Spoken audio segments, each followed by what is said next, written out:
Kuasa hukum keluarga Vina, Hotman Paris Hutapea, menyebut 5 dari 6 terpidana kasus pembunuhan Vina menyatakan Peggy bukan bagian dari pelaku.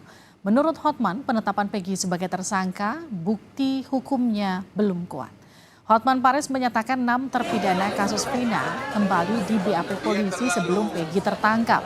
Dalam BAP tersebut, 6 dari 5 terpidana menyebut Peggy bukan pelakunya. Hanya 1 terpidana yang mengatakan Peggy sebagai pelaku pembunuhan Vina. Hotman meminta polisi benar-benar menyelidiki kasus pembunuhan Vina dan tak terburu-buru menetapkan tersangka.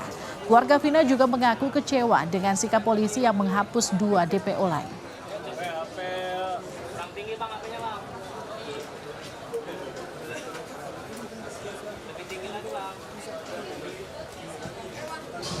Kalau kami mengatakan bukti hukumnya belum begitu kuat untuk menyatakan Peggy ini sebagai tersangka DPO. Kenapa? Karena 5 dari terpidana yang sama-sama mengaku melakukan tidak membantah Peggy terlibat. Jadi 6 orang terpidana itu sudah di BAP dalam minggu-minggu ini. BAP baru ya. 5 mengatakan Peggy tidak terlibat, hanya 1 yang mengatakan terlibat. Ya, itu dia. Korban maupun kuasa hukum menolak pernyataan dari penyidik Polda Jabar yang menyatakan bahwa 2 DPO tersebut adalah fiktif. Terlalu cepat untuk mengatakan itu. Polisi telah menangkap dan menetapkan Peggy Setiawan sebagai tersangka pembunuhan Vina dan Eki. Namun kini muncul kesaksian yang menyebut Peggy bukan pelaku pembunuhan Vina. Karena peristiwa terjadi, Peggy berada di Bandung. Awas diplesetin lagi nih, bentar lagi nih. Keluarga Vina menyatakan kecewa dengan penghapusan 2 nama DPO di kasus Vina. Polisi menyatakan hanya Peggy sebagai buron dan lainnya fiktif.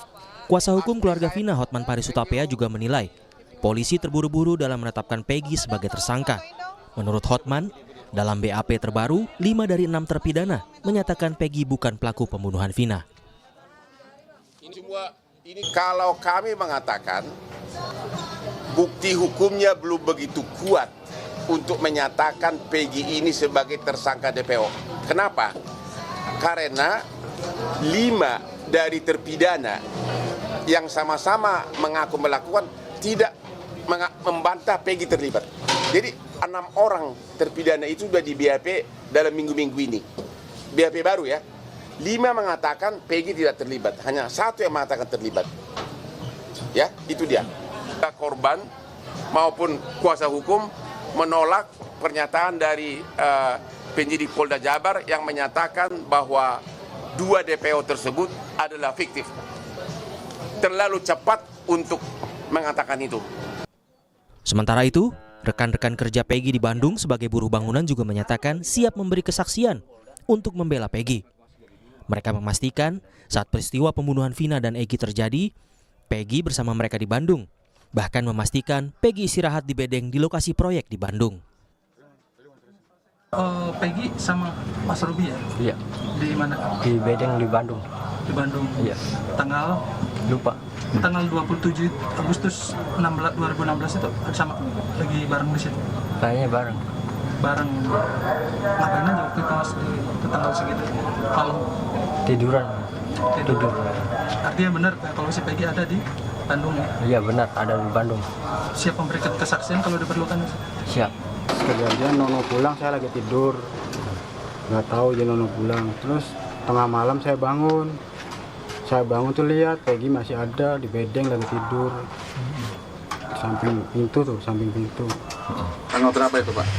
Kurang tahu tanggalnya sih, nggak ingat. Tapi pas kejadian itu tanggal Iya, tapi paginya saya tanya ke Peggy, Bonjol kemana? Nggak ada. Bonjol pulang, tapi izinnya sama Peggy. Karena nggak tahu. Paginya masih ada di situ, paginya tuh. Iya. Kejadian Bonjol pulang. Ya jere, ya berjaringan lah. Oh, berdempetan ya? Iya, dan berdempetan ya. Jejer ya. Itu bareng aja. Iya bareng aja. Satu bedeng bareng. Satu bedeng itu bareng, tapi posisi tidurnya nggak ingat. Tapi intinya ada di situ ya? Iya, Tanggal berapa, Pak? ada di situ. Tanggal berapa Bapak ingat? Malamnya tanggal 27 Agustus. Tanggal 27 malam. Sebelumnya, Usai penangkapan Peggy, polisi sempat mengungkap peran Peggy sebagai otak pembunuhan Vina dan Eki. Nah, jadi memang PS merupakan otak pelaku. Jadi ketika mereka kumpul-kumpul sesama geng motor, kalau mereka dibilang monreker, mereka manakala ada kelompok ekstasi yang lewat di jalan itu, mereka sering lempar dengan batu. Itu yang terjadi.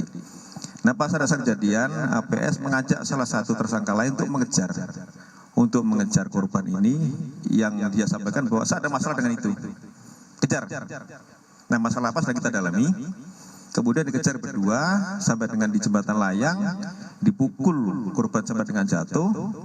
Kemudian dibawa korban ini satu motor dengan satu tersangka lain dan jadi satu motor berempat. Sementara itu, Polda Jabar juga telah menyerahkan surat perintah dimulainya penyidikan kasus pembunuhan Vina dan Eki ke Kejaksaan Tinggi Jawa Barat. Pihak Kejati Jawa Barat mengungkap, di berkas SPDP hanya ada satu tersangka, yaitu Peggy. Tim Liputan, Kompas TV. Saudara, setelah polisi menangkap dan menetapkan Peggy sebagai tersangka kasus pembunuhan Vina, kini muncul sejumlah kesaksian yang menyebut Peggy tidak terlibat dalam kasus tersebut karena tidak berada di lokasi peristiwa. Kita akan ulas soal ini bersama pengacara keluarga Vina, Dewi Intan, yang juga akan kita sapa adalah pengacara rekan kerja Peggy, ada Pak Tony dan juga rekan kerja Peggy Pak Suharsono. Pak Tony, Pak Suharsono, selamat malam. Selamat malam, Bu. Mbak Dewi, selamat malam. Ya, selamat malam. Saya mau tanya ke Pak Suharsono dulu ya. Pak Suharsono ini rekan kerja Peggy, betul ya? Pak Suharsono? Ya. Baik. Saat kejadian Pak Suharsono yakin Peggy saat itu bersama Bapak di Bandung, bukan di Cirebon? Yakin ada di Bandung. Kayak gitu, sama saya lagi kerja. Tanggal 27 saya tuh pulang. Pulang itu malam ya, 27 Agustus 2016. Saya pulang. Pulang itu diantar sama Peggy, sama Ibnu, sama Robi. Oh, jalan raya ke Angkor. Jam 8 ya? Jam 8 malam. Lalu datang, saya naik. Ketika itu pulang lagi. Pulang lagi, si Robi, Ibnu, Peggy-nya ke Bedeng, saya ke Dwi Panjang. Dwi Panjang, saya naik mobil Godwill, jurusan itu Jawa. Sampai di Cirebon, sekitar jam 11-an malam, saya turun di kilometer 202, turun jalan kaki, di atas ada rame-rame. Saya naik ke tangga itu ke atas. Lihat ada kejadian, kecelakaan awalnya. Terus, beberapa hari kemudian, itu kejanggalan adalah pembunuhan. Terus, itu saya dengar rumahnya Peggy-nya digerebek. Digerebek, motor 2 dibawa untuk barang bukti. Terus saya main ke rumah ibunya. Langsung ibunya, "Dol, Peggy." Saya kaget. Oh, Peggy kan masih di Bandung. Nggak pulang. Mengantar saya ke jalan raya ke Angkor, menuju ke Dwi Panjang terminal. Oke, Pak Suharsono, selain Bapak, ada nggak saksi lain yang juga bersama Peggy saat itu? Karena kan posisi Peggy terakhir itu ada di Bandung mengantar Bapak ke terminal. Artinya tidak bisa dipastikan apakah Peggy itu dari terminal itu ke Cirebon atau tetap berada di Bandung? Tetap ada di Bandung. Dari mana Anda yakin Peggy tidak ke Cirebon dan tetap ada di Bandung? Ada orang lain yang juga melihat Peggy di Bandung sampai hari itu berlalu? Ada di Suparman. Ada lagi orang lain artinya ya? Parman, terus Ibnu, Robi. Robi sama itu Ibnu masih ada di sana di Bandung. Oke, Robi dan Ibnu itu bersama Peggy sampai kemudian momen yang awalnya diduga kecelakaan terhadap Vina itu terjadi ya? Iya. Oke, saya ke kuasa hukumnya Pak Tony. Pak Tony, Ya, baik. Em, kan beberapa terpidana sekarang sudah terpidana diperiksa lagi kemudian menyatakan bahwa Peggy bukan pelakunya, tapi ada satu yang menyatakan Peggy itu adalah pelaku. Apa respon Anda soal itu? Ya, jadi pertama saya ingin mengatakan bahwa Peggy Setiawan itu bukan pelaku pembunuhan. Yang ada di DPO itu Peggy alias Peron. Nah, ini dikuatkan dengan keterangan saksi-saksi, baik saksi-saksi teman kerjanya maupun bapaknya, ya, maupun pemilik rumah atau pemilik proyek yang saat itu memberikan pekerjaan kepada bapaknya Peggy Setiawan, Pak Rudi, dan Pak Rudi mempekerjakan 8 orang, termasuk Peggy Setiawan dan Bondol ini, ya. Nah, terkait kemudian ada keterangan 6 terdakwa atau 6 terpidana yang tidak menyebut bahwa Peggy tidak terlibat, Bu, ya. Ya, kalau saya begini, Bu, di dalam putusan pengadilan itu, ya, itu sebenarnya sudah inkrah, Bu. Nah, sudah inkrah bahwa ada 11 pelaku, ya. Putusan pengadilan kalau belum ada upaya hukum lain, ya, berarti putusan pengadilan itu dianggap benar. Nah, saya membaca putusan pengadilan atas nama Rivaldi Aditya Wardana dan Eko Ramadhani, Bu. Jadi motif dari peristiwa ini adalah motif antar geng. Justru sebenarnya, ya, permulaan itu dari Andi, ya, Bu, dari Andi, ya. Permulaan itu dari Andi. Andi lah yang pada saat minum-minuman keras, Bu, ya, 11 terdakwa atau 11 terpidana, ya, pada 11 pelaku pada saat habis di rumah Ibu Nining, ya, kemudian pindah, Bu, ya. Nah, kemudian ke SMP 11 Perjuangan minum-minuman keras di sini, ya. Nah, ini Andi ini, ya, menyampaikan kepada 10 pelaku itu bahwa ia ada masalah dengan ekstisi dan minta kepada mereka yang disebut di sini adalah monreker untuk mencari golongan atau geng ekstisi. Nah, jadi gara-gara Andi itu, kemudian mereka ini, Bu, mencari, ya, menghadang lah, ya, nunggu-nunggu yang lewat. Nah, kebetulan pukul 21, ya, itu datanglah, lewatlah Muhammad Rizky Eki, ya, korban berboncengan dengan Vina.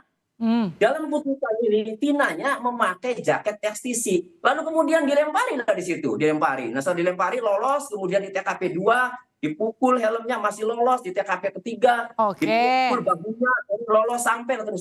Artinya Andi ini, Bu, ini adalah pelaku atau otak pelaku dari peristiwa ini, Bu. Artinya Anda mau ngomong, Pak Tony, maaf saya potong ya. Jadi artinya Anda tuh mau ngomong bahwa Peggy itu bukan otak pelaku. Nah, tapi Peggy terlibat nggak, Pak Tony? Dibilangkan DPO-nya itu. Tapi Peggy klien Anda, ini terlibat atau enggak? Ya, kembali.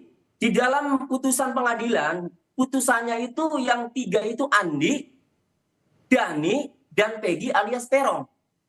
Nah, kemudian dikeluarkan DPO. Peggy alias Peron itu ciri-cirinya, Bu, Polda masa Polda asal saja mengeluarkan DPO. Tentu berdasarkan keterangan para pelaku dong. Oke, sekarang gini, Pak Tony, maaf saya potong. Yang saya tanyakan adalah klien Anda ini terlibat atau tidak? Ya, tidak. Tadi makanya dan saya Peggy yang, maaf saya potong lagi, yang Peggy yang dirilis oleh kepolisian itu bukan klien Anda? Peggy alias Peron, Bu. Jadi bukan Peggy Setiawan. Oke, itu poinnya. Peggy yang dirilis kepolisian itu bukan Peggy klien Anda dan bukan dia pelakunya, begitu ya? Saya ke saya ke Mbak Dewi, pengacara Vina. Mbak Dewi, selamat malam. Ya, malam. Mbak Dewi, bagaimana Anda melihat perkembangan kasus ini? Ya, dimulai dari penetapan tersangka PS ini, ya.